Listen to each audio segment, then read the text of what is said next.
Hello students, स्वागत है आपका हमारे यूट्यूब चैनल राइजिंग सेंटर पर। मैं हूं मोहम्मद हुसैन अंसारी। इस समय हम लोग एसएससी जेईई प्रीवियस ईयर के 10 सालों के क्वेश्चन का सलूशन बना रहे हैं। ये हमारा आरसीसी का पहला सब्जेक्ट चल रहा है। कल वाले वीडियो में हम 26 क्वेश्चन बता चुके थे, 27 वाले से स्टार्ट करेंगे, ठीक है ना। यहाँ से हम लोग स्टार्ट करने वाले हैं। यदि आप चाहते हैं, जो वीडियो के स्क्रीन पर आपको दिख रहा है, ये जितने क्वेश्चन दिख रहे हैं, अगर आपको इसका PDF चाहिए तो आप हमारे टेलीग्राम चैनल को ज्वाइन कर लीजिए, जिसका नाम है राइजिंग सेंटर, ठीक है ना। राइजिंग सेंटर, ये राइजिंग सेंटर है। अगर वेबसाइट की बात करें, अगर आप लिंक की बात करते हैं तो t.me/ लिख करके आप लिखेंगे राइजिंग सेंटर, ठीक है ना। तो आपको वहाँ से मिल जाएगा, PDF डाउनलोड कर लीजिए। चलिए देखते हैं 27 नंबर क्वेश्चन। क्वेश्चन कह रहा है, if the modular ratio is m, stress ratio in steel and concrete is r, then the critical neutral axis constant k is given by. ठीक है, हिंदी पढ़ते हैं। यदि मॉडुलर अनुपात m है, कंक्रीट एवं इस्पात में प्रतिबल अनुपात r है, तो क्रांतिक उदासीन अक्ष नियतांक k इस प्रकार प्राप्त होगा। ऑप्शन ए है m/m-r, बी है m/m+r, ऑप्शन सी है m+r डिवाइडेड बाई m, और डी ऑप्शन है m²/r। ठीक है, 30 सेकेंड का आपको समय दे रहे हैं, आप अपना आंसर बताइए, तब इसका हम लोग सलूशन बताएंगे, ठीक है ना। चलिए, तब तक हम नीचे चल रहे हैं, आप तब तक सोचिए। 30 सेकेंड का आपके पास समय है, अपना आंसर दीजिए, फिर आपको हम अपना आंसर बताएंगे, ठीक है। 27 नंबर का, ठीक है। चलिए, तो 30 सेकंड हो गया, हम घड़ी लेकर के बैठे हुए हैं, बस सामने आपको नहीं दिख रहा है, लेकिन हम टाइम यहाँ पर देख रहे हैं, ठीक है। चलिए, इसका सलूशन बनाते हैं। क्रिटिकल कांस्टेंट, जो क्रिटिकल एक्सिस, ठीक है, जो क्रिटिकल डेप्थ होता है, एक्सी का जो फार्मूला होता है वो होता है एक्सी बराबर k/d। ये k का मान यहाँ से पूछा जा रहा है, ठीक है। तो हम लोग जानते हैं k बराबर m∑cbc अपान m∑cbc प्लस σst, ठीक है ना। अब क्वेश्चन में क्या कहा है, σst अपान σcbc बराबर r, ये कह दिया गया है क्वेश्चन में, ठीक है। तो हम लोग क्या कर रहे हैं, नीचे ऊपर σcb से डिवाइड कर दे रहे हैं, दोनों नीचे ऊपर दोनों कर रहे हैं। इसके देखिए k बराबर हो जाएगा, इसमें cbc से डिवाइड करेंगे, इस वाले में अगर cbc से डिवाइड करेंगे तो cbc क्या होगा, कट जाएगा, बचेगा m, ये हो गया। उसके बाद देखिए, इसमें हम लोग cbc से डिवाइड करेंगे तो यहाँ से ये कट जाएगा cbc, तो यहाँ से भी बचेगा आपका m, ठीक है, प्लस ये हो गया। उसके बाद देखिए थोड़ा सा, उसके बाद देखिए इसमें σst है, σst डिवाइडेड बाई आपका क्या हो जाएगा, σcbc, ठीक है। और इसका मान आपको दे रखा है r के बराबर, ठीक है। तो यहाँ हम लोग क्या करेंगे, r रख देंगे, तो हो जाएगा k बराबर m/m+r, ठीक है ना, ये r हो जाएगा। तो अगर आप आंसर देखें तो देखते हैं हम लोग कौन सा ऑप्शन यहाँ पर करेक्ट होगा, ठीक है। तो 27 का अगर देखेंगे b, तो ये आपका करेक्ट हो जाएगा, ठीक है ना। चलिए, अगला देखते हैं 28 नंबर। आपको 30 सेकंड का समय मिलेगा, उसके बाद हम आंसर बताएंगे। 28 नंबर देखिए, जो कि 2013 में आया था SSC जेईई में। For two-way action that is punching shear, the calculated shear stress, tau v should satisfy the following relation: tau v less or equal to ks tau c, where tau c according to working stress method is expressed as, ठीक है ना। हिंदी आपके सामने है, 30 second का समय है, आप देखिए, उसके बाद हम आंसर बताएंगे।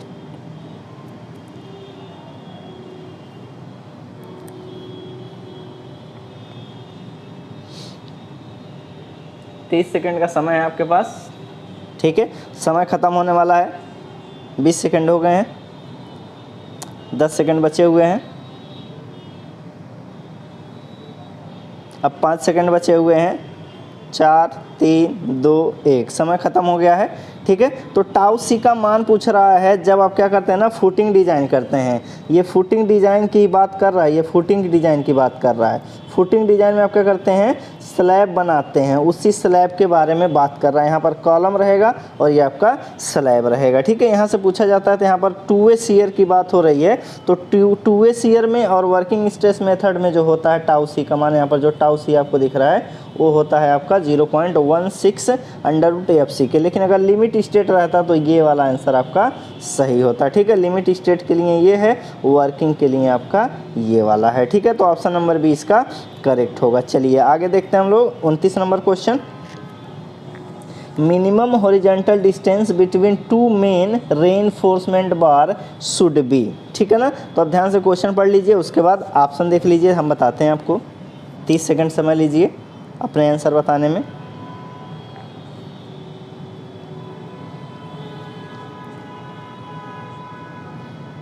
दस सेकंड बीत चुके हैं, 20 सेकंड और है।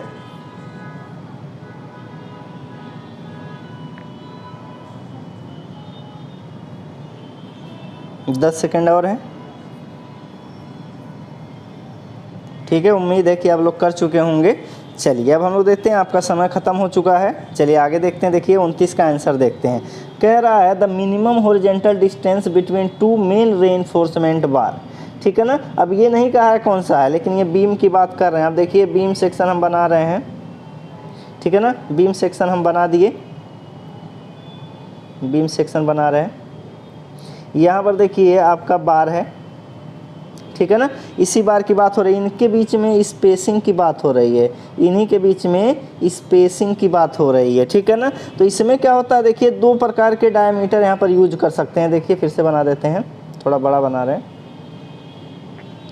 देखिए दो छड़ हम मान लीजिए बड़े बड़े बना दिए हैं, दो छड़ बड़े बड़े, इनका डायमीटर ज़्यादा है, एक छड़ आपका कम है। ठीक है, अलग अलग डायमीटर है। इसका मान लेते हैं 16 mm है, इसका भी आपका 16 mm है, और इधर जो दिख रहा है आपका ये 12 mm है। ठीक है ना, 12 mm का।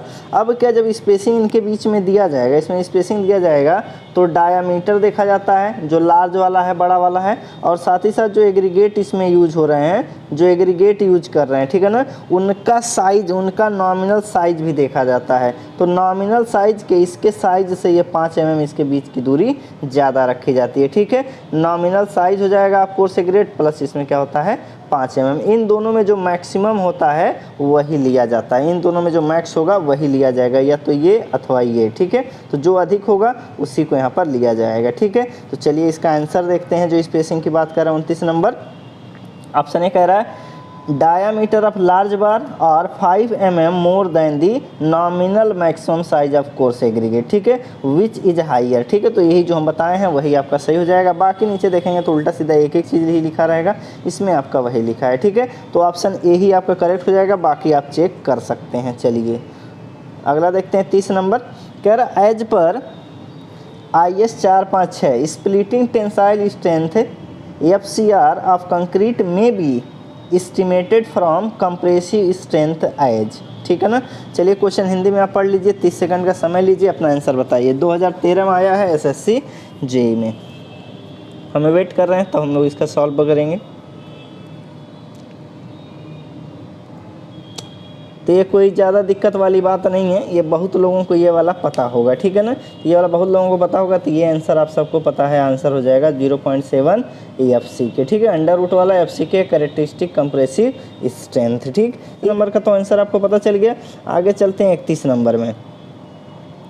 31 नंबर देखिए, in a singly reinforced beam, if the permissible stress in concrete reaches earlier than the permissible stress in steel, the beam section is called। कह रहा है एकल रूप से प्रबलित दंड में यदि कंक्रीट में स्वीकार प्रतिबल इस्पात के स्वीकार प्रतिबल से पहले पहुंच जाता है तो उस दंड परिच्छेद काट को कहते हैं। ठीक है ना, ऑप्शन देख लीजिए, अंडर, ओवर, बैलेंस अथवा इकोनॉमिकल सेक्शन। ठीक है ना, आंसर आप देखिए, बताइए, 30 सेकंड लीजिए।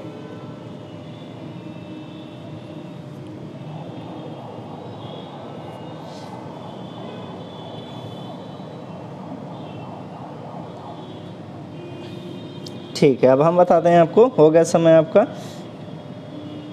कह रहा है कि एक बीम सेक्शन है। ठीक है ना, एक बीम है, बीम का सेक्शन है।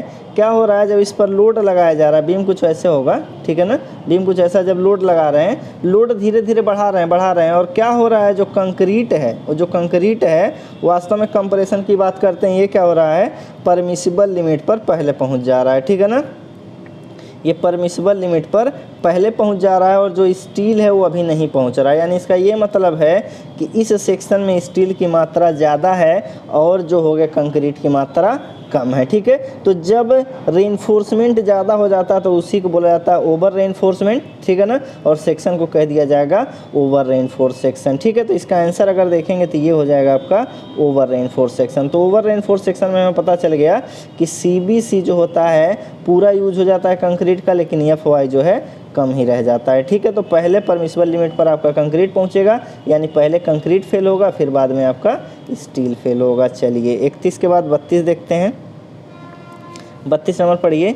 If sigma S is the stress in bar and tau BD is the design bond stress, then the development length of bar of diameter 5 is given by. ठीक है, 30 सेकंड का समय ले लीजिए। LD का मान पूछा जा रहा है, डेवलपमेंट लेंथ का फार्मूला पूछा जा रहा है। अब समय ले लीजिए।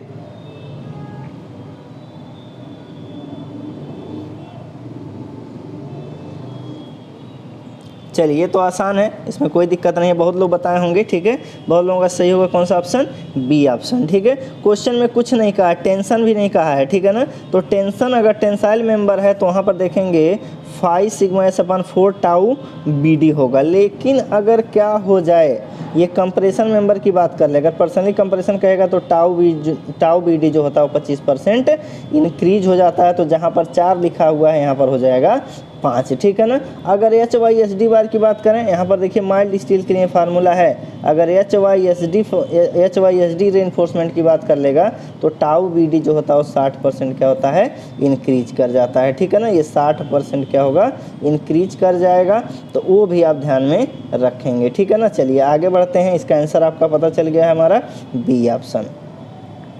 चलिए 33, side reinforcement shall be provided in the reinforced concrete beam. हम लोग 33 देख रहे हैं। When depth of wave in the beam exceeded. ठीक है, तो इससे पहले वाले लेक्चर में हम लोग पढ़ चुके हैं, कितना होता है 75 mm से जब ज़्यादा गहराई हो जाता है तो रेनफोर्समेंट देना पड़ता है। उस रेनफोर्समेंट में स्पेसिंग की कितनी बात हुई थी हमारी, बात हम लोग कर लिए थे कितना, विड्थ ऑफ वेब की चौड़ाई और 300 mm। ठीक है ना, इन दोनों में जो मिनिमम होगा आपका वही लिया जाता है। ठीक है ना, तो स्पेसिंग बात हो गई। कितना % रेनफोर्समेंट लेते हैं, ये लेते हैं हम लोग 1%। ठीक है ना, तो ये भी आप ध्यान में रखेंगे। चलिए देखते हैं अब 34 नंबर क्वेश्चन। 34 नंबर क्वेश्चन क्या कह रहा है, ये वाला देखिए। ए cantilever retaining wall should not be used for height more than, Hindi क्या है, प्रास प्रतिधारण की हुई दीवार का प्रयोग इससे अधिक ऊंचाई के बाद नहीं करना चाहिए। ऑप्शन है 4 मीटर, 6 मीटर, ऑप्शन C है 8 मीटर और D है 10 मीटर। ठीक है, चलिए तो इसका आप 10 सेकंड इसमें समझ लीजिए, क्योंकि ये जानकारी वाली चीज़ है। 10 सेकंड में आपको पता है तो ठीक है, नहीं तो फिर कोई दिक्कत नहीं। ठीक है, तो बहुत लोग आंसर बताए होंगे क्या चीज़ इसका, 6 मीटर। ठीक है ना, 6 मीटर इसका आंसर है, 6 मीटर से अधिक नहीं होना चाहिए। चलिए आगे देखते हैं, थोड़ा सा हम इसको बता देते हैं आपको कि रिटेनिंग वॉल कैंटिलीवर कैसी होती है। ठीक है, तो देखिए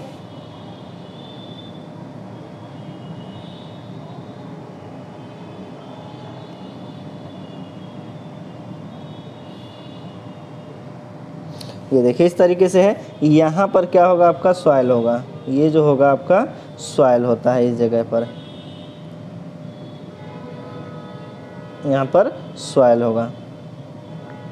पेड़ भी लगा सकते हैं यहाँ पर। ठीक है, यहाँ पर आप क्या कर सकते हैं, पेड़ भी लगा सकते हैं। तो ये है बैकफिल, इसी को हम लोग बैकफिल कहते हैं। अब क्या है, ये जो सॉइल होती है ना, इस पर प्रेशर लगाती है। यहाँ पर क्या करेगा, ये एक्टिव प्रेशर लगाएगा, यहाँ पर ये एक्टिव प्रेशर लगाएगा। अब क्या, अगर हाइट बढ़ती जाएगी ना तो इसका जो सेंटर ऑफ प्रेशर होगा ऊपर की तरफ इंक्रीज होता जाएगा, तो क्या होगा, ये यहाँ पर ये इसको बेंड करने की कोशिश करेगा इस साइड। तो ये वाला पोर्शन इसका टेंशन में आ जाएगा, ज़मीन में दबा हुआ है, टेंशन में आएगा, कंक्रीट यहाँ से फेल हो जाएगा। तो 6 मीटर से जब ज़्यादा करते हैं ना तो इसमें क्या होता है, टेंशन आने का डर रहता है। ठीक है ना, तो ये क्या होगा, हमारा फेल हो जाएगा। तो 6 मीटर से ज़्यादा इसकी हाइट नहीं करते हैं। ठीक है, तो 34 का आंसर आपको मिल गया होगा।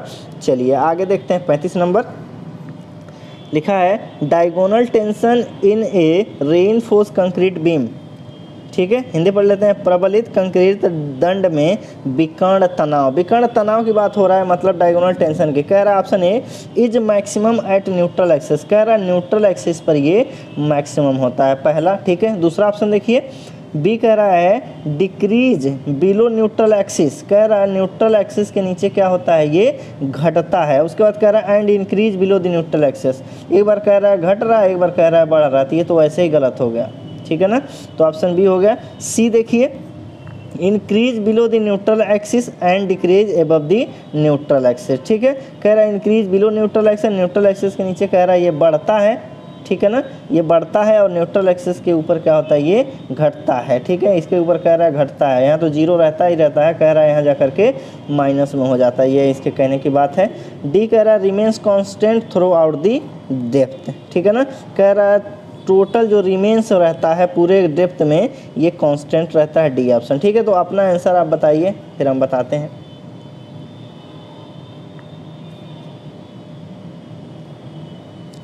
चलिए ठीक है, अब हम बताते हैं।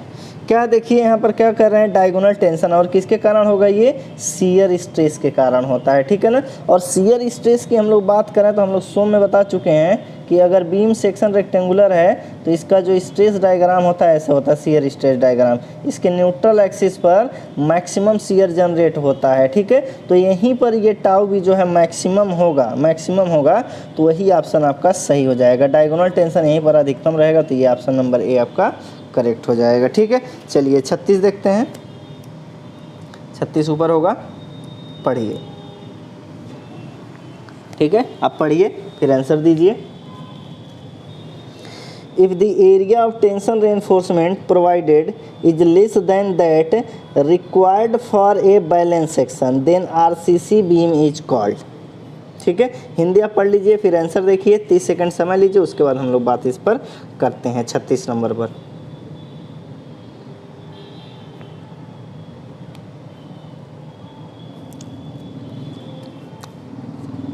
चलिए, उम्मीद हो गया आंसर आप दे दिए होंगे। आप मैच कराइए। देखिए एसएससी जेईई 2014 में आया हुआ है ये। ठीक है, 2014 में आ चुका है ये। चलिए आगे हम लोग बात करते हैं। चलिए इसकी बात कर लेते हैं। जो कह रहा if the area of tension reinforcement provided is less than the that required for a balance section. ठीक है, कह रहा है क्या कि एक हमारा बीम सेक्शन है, ये हमारा बीम सेक्शन है। ठीक है, इसमें क्या करना था, हमें 3 छड़ अगर प्रोवाइड कर देते हैं, 3 बार अगर इसमें हम प्रोवाइड कर देते 12 mm के, समझाने के लिए बता रहे हैं, 12 mm के अगर 3 छड़ इसमें हम लोग प्रोवाइड कर देते तो होता क्या कि ये जो होता सेक्शन हमारा बैलेंस हो जाए। लेकिन कह रहा है कि इतना प्रोवाइड नहीं कर रहे हैं हम लोग। क्या कर रहे हैं, इतना प्रोवाइड नहीं कर रहे हैं हम लोग। क्या कर रहे हैं, केवल 2 ही छड़ डाल रहे हैं। मतलब जो बैलेंस सेक्शन के लिए ज़रूरत था 3, लेकिन हम 2 ही डाल रहे हैं। मतलब हम लोग क्या कर रहे हैं, कम छड़ डाल रहे हैं। जब कम छड़ डालेंगे तो कहेंगे क्या, उसको अंडर रेनफोर्स। ठीक है, छड़ों की संख्या कम है तो कहेंगे अंडर रेनफोर्समेंट हुआ है। ज़्यादा छड़ डाल देंगे, अगर आप 4 छड़ डाल देते तो इसको कहते हैं ओवर हो गया। अगर बैलेंस बराबर है तो आप कहेंगे बैलेंस वाला। ठीक है, तो हम लोगों के केस में क्या है, छड़ों को कम डाला जा रहा है। जब छड़ों को कम डाला जा रहा है फिर इसको कहेंगे हम लोग अंडर रेनफोर्स सेक्शन। ठीक है, तो ये हमारा हो जाएगा अंडर रेनफोर्स सेक्शन। तो हमारा जो 36 हो गया वो आपका हो गया आंसर सी। ठीक है ना, चलिए 37 देखते हैं। कह रहा है T beam behaves as a rectangular beam of a width equal to its flange at its neutral axis. Hindi है, एक टी धरन फ्लैंज के बराबर चौड़ाई वाली आयताकार धरन के रूप में काम करती है यदि उसका न्यूट्रल एक्सिस फ्लैंज में हो, फ्लैंज के नीचे हो। ठीक है, और सी कह रहा है कॉन्साइड with the geometrical centre of the beam. कह रहा बीम का जो सेंटर ऑफ ग्रेविटी है वहाँ पर मौजूद हो। डी कह रहा है falls below the centroidal axis of the beam. कह रहा बीम का जो सेंटर ऑफ ग्रेविटी है उसके नीचे हो। ठीक है ना, तब ये टी बीम जो है रेक्टेंगुलर सेक्शन की तरह बिहेव करेगा। तो इन चारों में से आपको सही आंसर चुनना है। 37 नंबर।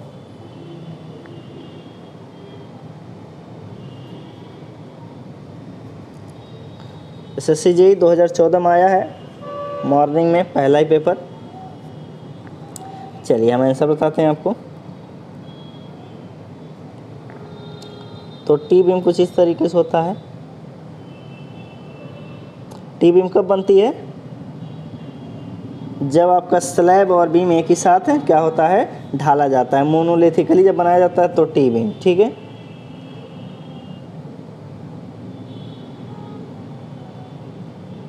किताब में बहुत बड़ा ये बना रहता है वेब, ठीक है, कुछ ऐसे होता है, इतना हम छोटा बनाया जानबूझ करके, ठीक है। तो देखिए क्या है, अगर न्यूट्रल एक्सिस यहाँ पर लाई करेगा, यहाँ पर, तो आपको क्या होता है, जो एक्सी होता है आप डायरेक्टली रेक्टेंगल की तरह तभी तो निकाल पाएंगे। लेकिन न्यूट्रल एक्सिस अगर यहाँ होगा तो ये एरिया अलग लेना पड़ेगा, फिर ये एरिया अलग लेना पड़ेगा, तब जा कर के न्यूट्रल एक्सिस की गहराई आप निकाल पाएंगे। इस तरीके से अगर करेगा तो टी सेक्शन की तरह व्यवहार करता है। लेकिन अगर न्यूट्रल एक्सिस आपका क्या हो जाए, इसके वेब में लाई करने लगे तो फिर क्या हो जाए, वेब में कह रहे हैं, इसके फ्लैंज में लाई करने लगे तो ये क्या करेगा, रेक्टेंगुलर सेक्शन की तरह व्यवहार करने लगता है। आसानी से एक्सी का मान निकाल सकते हैं, एक्स का मान निकाल सकते हैं, मोमेंट ऑफ रेजिस्टेंस। लेकिन जैसे इधर लाई करने लगेगा वेव में तो मोमेंट ऑफ रेजिस्टेंस निकालने के लिए ये दूरी निकालने में कठिनाई होने लगती है, ठीक है। तो जब फ्लैंज में होगा तब जाकर के रेक्टेंगुलर सेक्शन की तरह काम करने लगेगा, ठीक है। तो इसका जो आंसर होगा वो होगा हमारा fall with in the flange, जब न्यूट्रल एक्सिस किस में हो,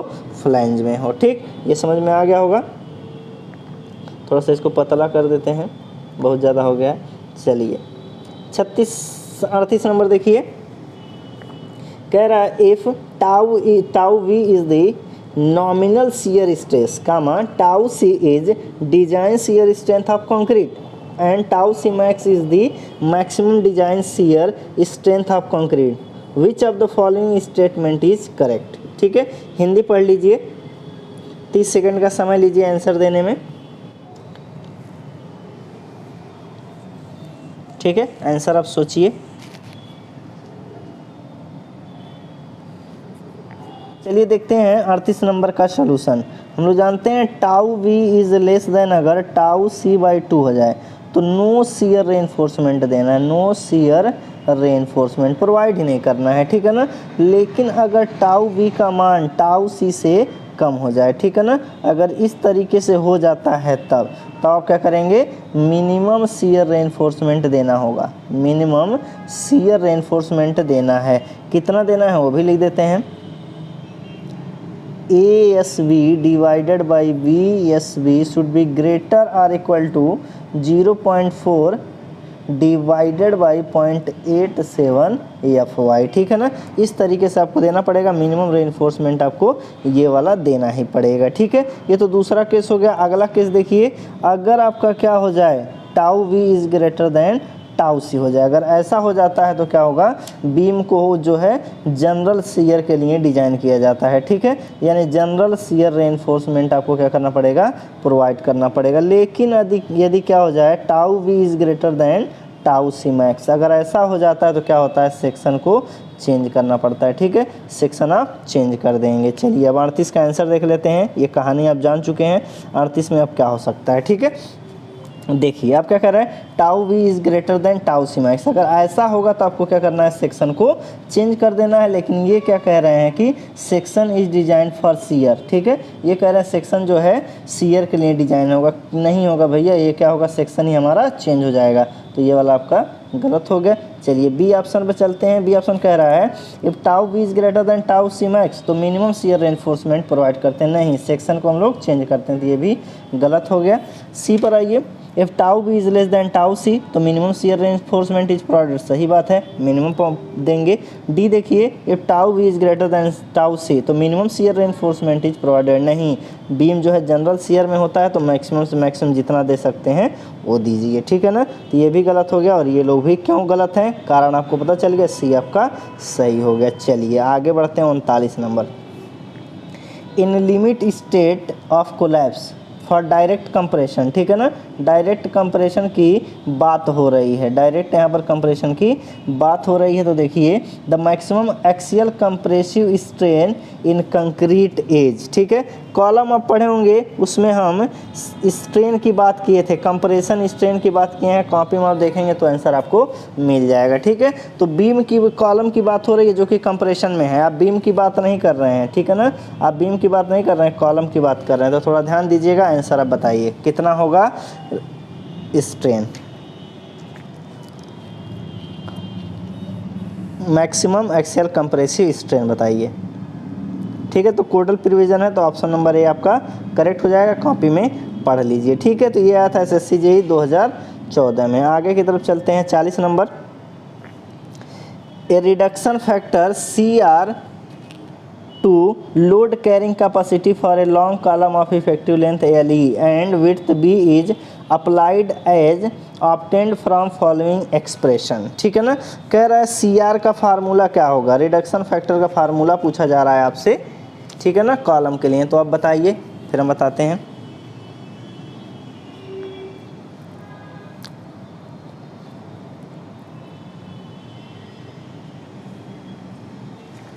चलिए 30 सेकंड का समय है।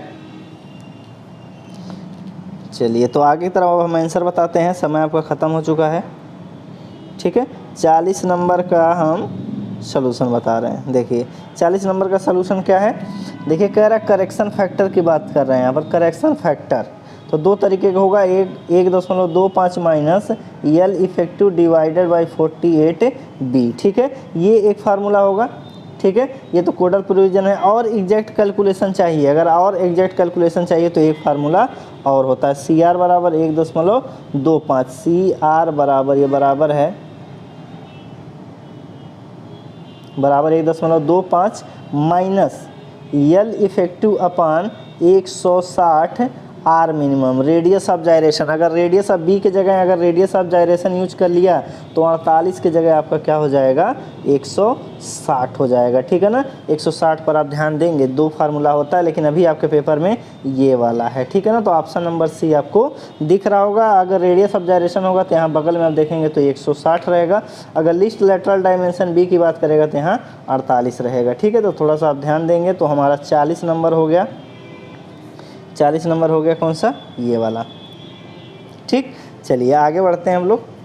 41 ए टाई इज ए, कह रहा है एक टाई क्या होता है। टाई जो होता है वो टेंशन मेंबर होता है, वो स्टील की बात है, तो स्टील में हम पढ़ा चुके हैं, तो वहाँ पर देख लीजिएगा, ठीक है। तो ऑप्शन नंबर ए इसका करेक्ट है। 42 पे चलते हैं। The minimum clear cover in mm for main reinforcement in column according to IS 456/2000, ठीक है ना, इसके अनुसार। तो 42 नंबर का बताइए, रिकमेंडेड वैल्यू है ये। 42 नंबर बताइए आप लोग।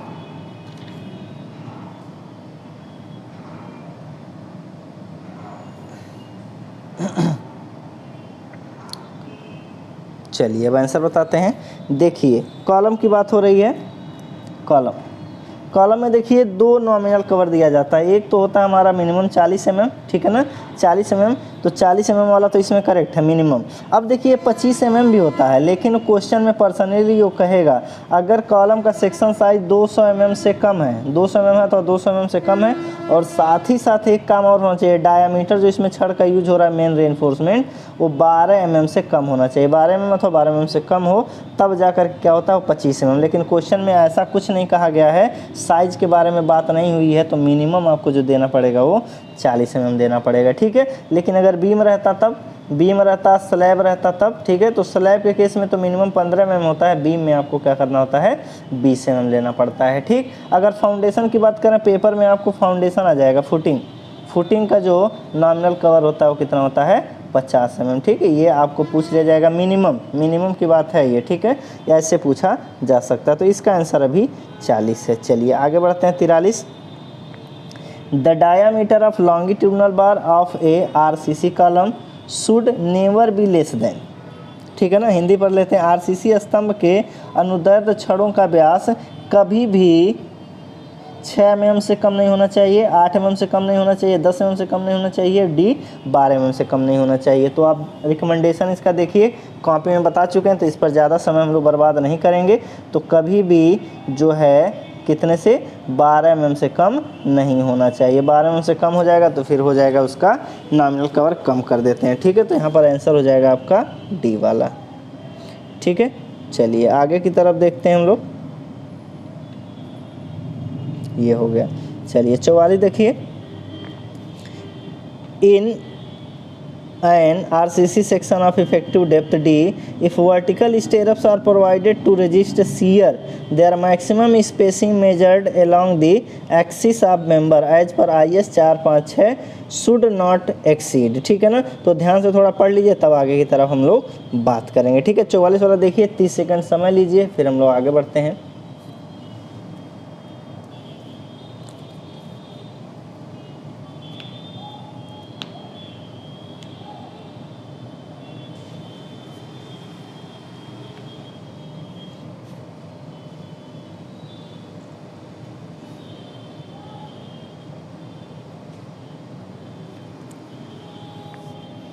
ठीक है, उम्मीद है आप कर लिए होंगे। देखिए क्या कर रहा है, आरसीसी सेक्शन है। ठीक है, RCC section of effective depth d, यानी ये बीम की बात कर रहा है। If vertical stirrups are provided to resist shear, their maximum spacing कितना हो सकता है। ठीक है, आप देख रहे हैं ये बीम है, ठीक है ना, ये बीम है। अब क्या है, इन्हीं में वर्टिकल स्टेरप्स, ये मेन रेनफोर्समेंट है। ठीक है, इसी में अब क्या होगा, स्टेरप्स देंगे, एक स्टेरप्स यहाँ देंगे, एक यहाँ देंगे, एक यहाँ देंगे। ठीक है ना, इस तरीके से देते हैं। अब क्या इन्हीं के बीच स्पेसिंग पूछ रहा है। अगर कह रहा है इफेक्टिव डेप्थ इसका डी है, तो मैक्सिमम स्पेसिंग जो होता है, स्पेसिंग की बात करें अगर एसबी का, तो 0.75 और 300 mm। ठीक है, इनमें से जो मिनिमम होगा वही लिया जा सकता है। ठीक है, 0.75 डी होता है और 300 mm, इनमें से जो मिनिमम होगा वही लिया जाएगा। तो वहाँ 300 तो दिया नहीं है, ये 0.75 डी वाला आपका करेक्ट हो जाएगा। ठीक है ना, लेकिन अगर यही क्या होता हमारा, इनक्लाइंड होते, ठीक है ना, यही आपका होता है बेंट अप बार, तो इनके बीच में स्पेसिंग आपका हो जाता है कितना, डी के बराबर। ठीक है ना, 45 डिग्री पर मोड़ देते हैं तो क्या होता है, स्पेसिंग आपका डी के टर्म में हो जाएगा। बाकी अंक वाला कॉपी में देखिए, क्योंकि आपको भी पढ़ना है, सब कुछ नहीं बताएंगे। ठीक है, तो ये हो जाएगा। अब देखिए जो ये बेंटअप करते हैं ना, ये 45 डिग्री से लेकर के 60 डिग्री तक किया जा सकता है, 45 डिग्री से कम नहीं और 60 डिग्री से ज़्यादा नहीं। तो ये जो बेंटअप होगा वो 45 और 60 के बीच में लाई करता है, तो ये भी आप ध्यान में रखेंगे। 44 हो गया। 45 देखिए, 45 नंबर 45 है, for a continuous slab of 3 metre by 3.5 metre size, the minimum overall depth of slab to satisfy the vertical deflection limit is. ठीक है ना, चलिए 45 नंबर वाला आप कीजिए, हिंदी पढ़ लीजिए, 30 सेकंड समय ले लीजिए।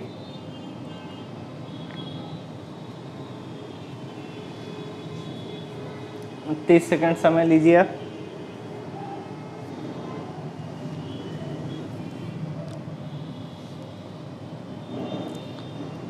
चलिए अब हम लोग पढ़ लेते हैं इसको, बिना सॉल्यूशन बनाए ही आपको बता देंगे। देखिए क्या है, कह रहा है स्लैब की थिकनेस पूछा जा रहा है, फिर से हम पढ़ रहे हैं। For vertical continuous slab of 3 metre by 3.5 metre size, the minimum overall depth पूछा जा रहा है स्लैब का। ठीक है ना, ये डी का मान यहाँ से पूछा जा रहा है। ठीक है, तो मिनिमम जो थिकनेस होती है 125 mm होती है। ठीक है ना, स्लैब की जो मिनिमम थिकनेस होती है वो 125 mm होती है। ठीक है ना, 125 mm होती है। इसमें आप देखिए ये लिखा है 5 सेंटीमीटर, मतलब ये लिखा है 50 mm। ठीक है, ये 50 mm लिखा है, ये 75 mm लिखा है, ये 100 mm लिखा है और ये लिखा है 150 mm। ठीक है, तो ये लोग तो क्राइटेरिया में ही नहीं है, ये लोग क्राइटेरिया में नहीं है, तो ये देखते ही आंसर आपका सही हो जाएगा। ठीक है, लेकिन अगर कंटिन्यूअस स्लैब है, अगर कंटिन्यूअस स्लैब है तो आपका क्या होता है, L/D का रेशियो भी आपको पता होता है। ठीक है, कितना होता है कंटिन्यूअस के लिए, कंटिन्यूअस स्लैब के लिए L/D का मान 40 होता है। तो यहाँ से इफेक्टिव डेप्थ आप निकाल सकते हैं। तो इस तरीके से 45 का आंसर आपको पता चलेगा। ऑप्शन नंबर डी इसका करेक्ट है। आगे की तरफ देखिए जरा, 46, mild steel used in RCC structure conforms to, मतलब कौन सा कोड यहाँ पर यूज किया जाएगा माइल्ड स्टील के लिए। ठीक है ना, माइल्ड स्टील का कोड बताइए, पिछले लेक्चर में हम लोग बात कर लिए थे। 46 नंबर, ठीक है, तो 46 नंबर आपका जो हो जाएगा वो हो जाएगा ये वाला आंसर। ठीक है, IS 432। ठीक है। तो इस तरीके से इसका आंसर आपको पता होना चाहिए। ये किसका है, HYSD का है, ये इसके बारे में बताएगा। और ये वाला जो होता है प्रॉपर्टी ऑफ स्टील बताता है, हॉट रोल्ड स्टील का, ठीक। हॉट रोल्ड स्टील जो होते हैं उन्हीं की प्रॉपर्टी बताएगा, फिजिकल प्रॉपर्टी, मतलब ये डेंसिटी के बारे में बताता है, यंग मॉडुलस के बारे में बताता है, जी के बारे में बताता है स्टील के, ठीक है ना। तो ये आपको पता होना चाहिए। चलिए आगे देखते हैं हम लोग 47 नंबर। Generally concrete cubes are tested to measure the concretes, क्या निकालते हैं हम लोग, कंप्रेसिव स्ट्रेंथ निकालते हैं, ठीक है ना। तो क्यूब जो होता है, अब क्यूब की बात हो गई है तो ये क्या करेगा, यहाँ से इसका साइज भी पूछ सकता है। तो साइज कितना होता है क्यूब का, ये होता है आपका 150 mm, 150 mm, 150 mm, ठीक है ना। 100 mm का भी होता है, लेकिन इंडिया में क्या होता है, यही वाला यूज किया जाता है। सिलेंडर कंप्रेसिव टेस्ट करने के लिए सिलेंडर भी बनाया जाता है, 150 mm का डायमीटर और हाइट इसका 300 mm, ठीक है। इससे भी किया जाता है, लेकिन क्या है ना, ये आपका एग्जैक्ट होता है। सिलेंड्रिकल जो टेस्ट करते हैं वो एग्जैक्ट सोल्यूशन देता है, लेकिन इंडिया में हमारा क्यूब भी किया जाता है। तो अगर स्ट्रेंथ की बात करें, कंप्रेसिव स्ट्रेंथ की बात करें, कंप्रेसिव स्ट्रेंथ ऑफ क्यूब जो होता है वो 1.25 लगभग होता है कंप्रेसिव स्ट्रेंथ ऑफ सिलेंडर के, ठीक है। तो इन दोनों में ये रिलेशन भी होता है, तो आप रिलेशन भी याद कर लेंगे। चलिए आगे चलते हैं। तो ऑप्शन नंबर ए इसका करेक्ट हो गया। ऑप्शन 47 देखिए, 48 देखिए, the minimum percentage of longitudinal reinforcement in RCC column, minimum कितना देते हैं, 48, ठीक है। आप अपना आंसर दीजिए, हम पानी पी लेते हैं, 30 सेकंड समय ले लीजिए।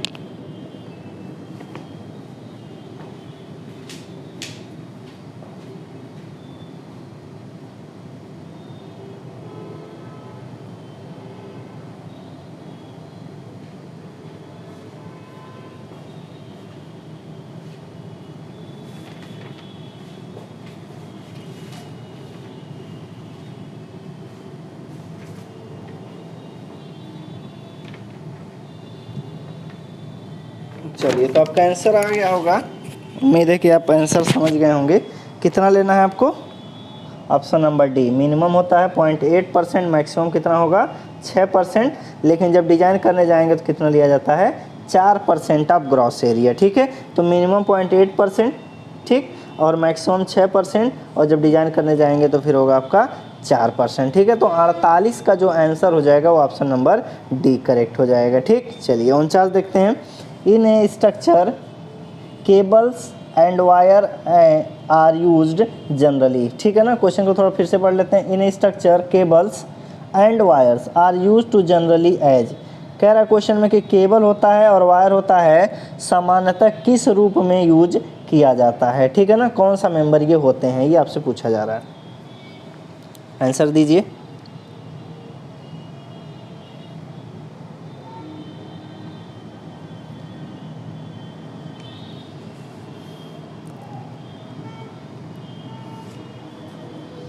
चलिए आगे की हम लोग बात कर लेते हैं। तो इसका आंसर क्या हो जाएगा, देखिए अगर जो केबल होता है वायर्स होते हैं, ठीक है, इसमें बेंडिंग करेंगे तुरंत ये बेंड हो जाएगा, तो बेंडिंग में रजिस्ट नहीं करेंगे, ठीक है। लोड लगाएं वर्टिकल तो क्या होगा, इनके बीच में शियरिंग नहीं होता, तो इसमें शियर फोर्स भी नहीं होता।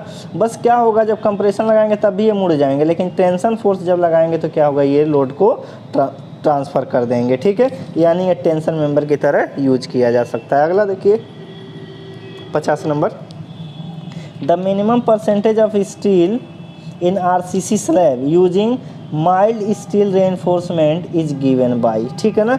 ये वाला आप देखिए, आप बताइए 50 नंबर, 50 नंबर बताइए।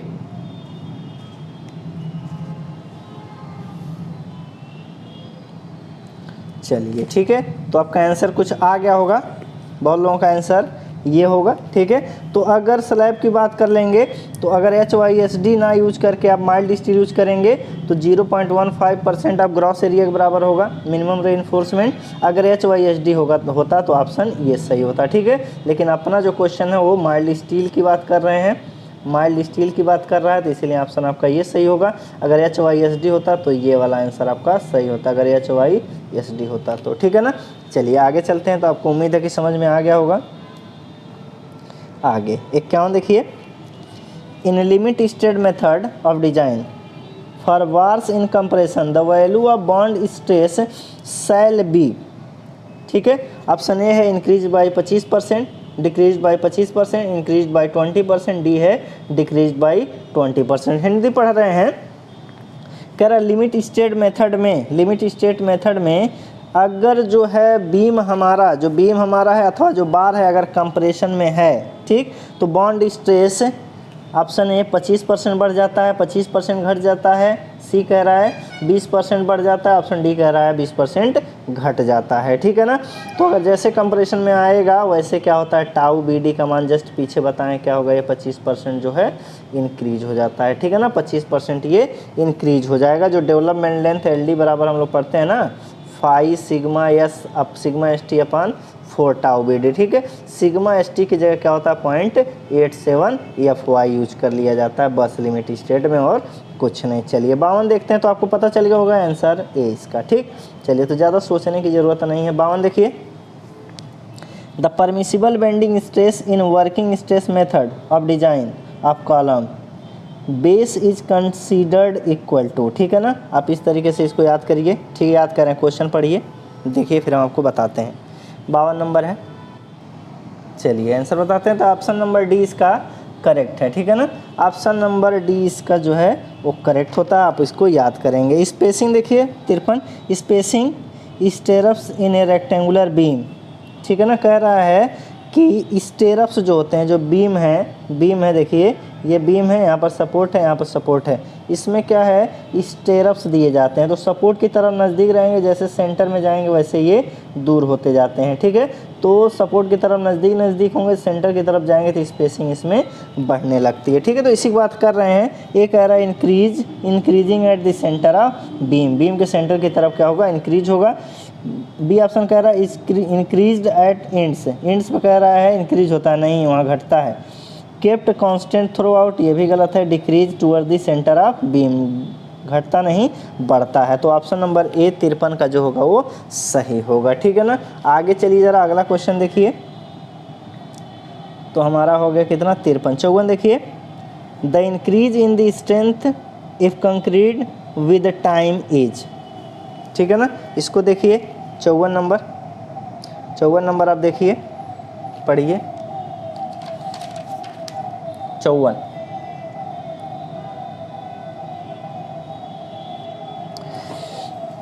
ठीक है, तो देखिए क्या कह रहा है ये, इसकी बात कर लेते हैं। कंक्रीट की बात कर रहा है, कह रहा है the increase in the strength, कह रहा है कंक्रीट का जो स्ट्रेंथ होता है वो बढ़ता है। कैसे बढ़ता है, ये लीनियरली नहीं, नॉन लीनियरली लगातार बढ़ता रहता है, ठीक है। जैसे जैसे समय बीतेगा वैसे वैसे कंक्रीट का स्ट्रेंथ जो है बढ़ता जाता है। तो नॉन लीनियर, बाकी एसिम्प्टोटिक है, इसका कोई मतलब ही नहीं है।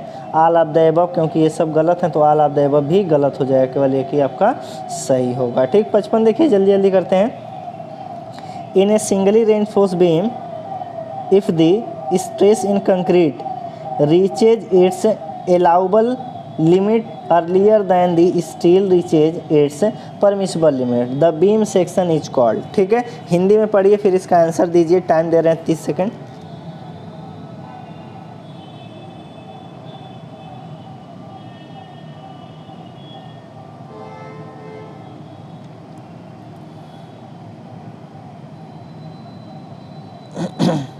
उम्मीद है पढ़ चुके होंगे और साथ ही साथ अपना आंसर भी दे चुके होंगे, ठीक है।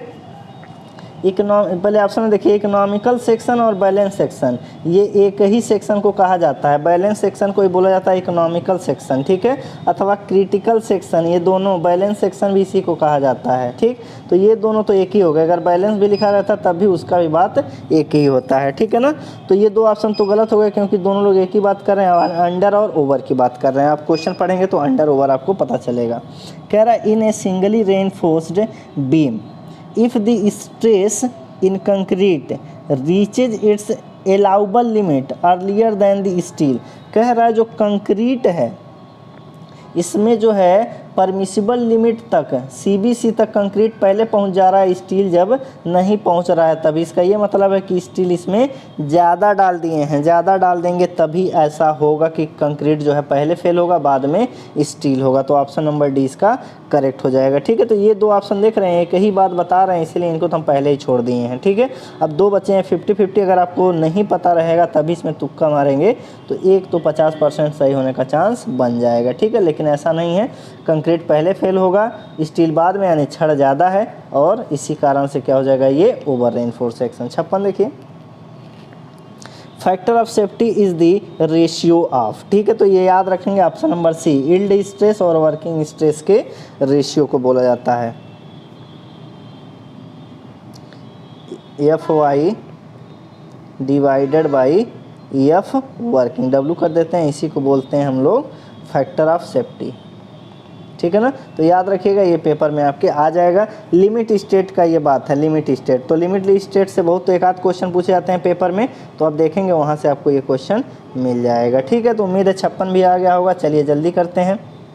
57, a simply supported beam of span l is loaded with downward uniformly distributed load of intensity इतना over its entire length, which of the following orientation of T beam is preferred to resist bending। कह रहा bending को रोकने के लिए अगर UDL load लगा हुआ है बीम पर, ठीक है, बीम पर, तो कौन सा टी बीम का ओरिएंटेशन आपका सही रहेगा। तो हम लोग तो कभी टी बीम ऐसा डिजाइन नहीं करते, ठीक है, हम लोग हमेशा यही करते हैं, तो इसी पर लोड आपका लगेगा तो ये रजिस्ट कर लेगा। ठीक है, तो यही हमारा करेक्ट आंसर होगा, बाकी तो ऐसा ओरिएंटेशन बीम का कभी नहीं होता। ठीक, चलिए आगे बढ़ते हैं।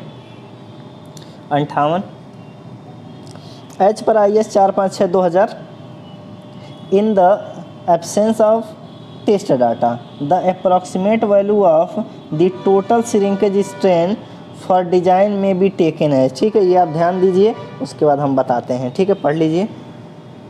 58,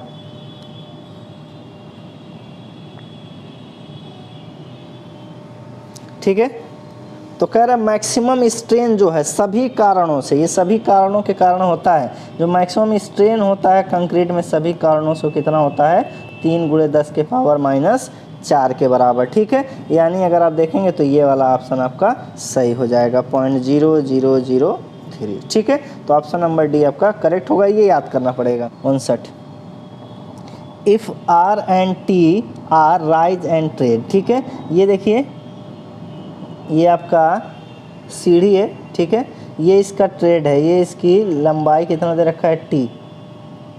ठीक है, और उसके बाद इसका राइज दे रखा है R। ठीक है ना, R दे रखा है। उसके बाद कह रहा है and step are supported by wall, wall से आप क्या कर रहे हैं, supported on the side, side से ये सपोर्ट दिया गया है वॉल का। ठीक, तो ये चीज़ दिया गया है। एंड बाई स्ट्रिंजर बीम, तो देखिए स्ट्रिंजर बीम जो होता है वो सीढ़ी को सपोर्ट करता है, तो ऑब्जेक्टिव में आ सकता है कि कौन सा बीम होता है जो सीढ़ियों को सपोर्ट करता है, तो स्ट्रिंजर बीम।